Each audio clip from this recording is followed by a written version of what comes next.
बिस्मिल्लाहिर्रहमानिर्रहीम इय्याका नअबुदु व इय्याका नस्तईन। मैं तमाम पाकिस्तानियों से मुखातिब हूँ। कल इंशाअल्लाह जुमे के दिन जुमे की नमाज के बाद पूरे पाकिस्तान में इंशाअल्लाह 18 अक्टूबर को हर ज़िले के अंदर, हर शहर के अंदर आप लोगों ने भरपूर तरीके से निकलना है और आप लोगों ने पुरअमन एहतजाज करना है। और इमरान खान की रिहाई, हमारे बाकी लीडरशिप की, हमारे वर्कर्स की, हमारे लोगों की रिहाई, और इमरान खान साहब के साथ जो एक रवैया इख्तियार किया हुआ है कि मुलाकात तक नहीं छोड़ी जा रही, उसके ऊपर आप लोगों ने निकल के पुरअमन एहतजाज करना है। साथ साथ जो एक गैर आइनी एक तरमीम की जा रही है, इसके खिलाफ आपने आवाज़ उठानी है, क्योंकि आज ये वक्त है कि अगर हम लोगों ने अपने मुल्क के लिए, अपनी आने वाली नस्ल के लिए आवाज़ ना उठाई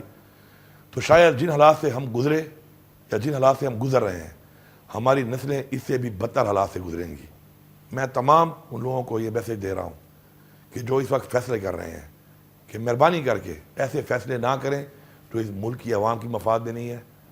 जो पाकिस्तान के मफाद में नहीं है। आप जवाबदेह हैं, इन फैसलों का आपको जवाब देना पड़ेगा,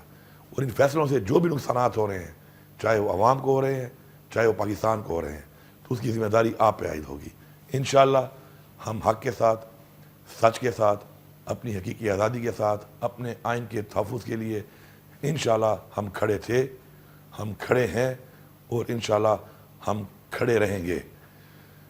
मैं आप सबको एक दफ़ा फिर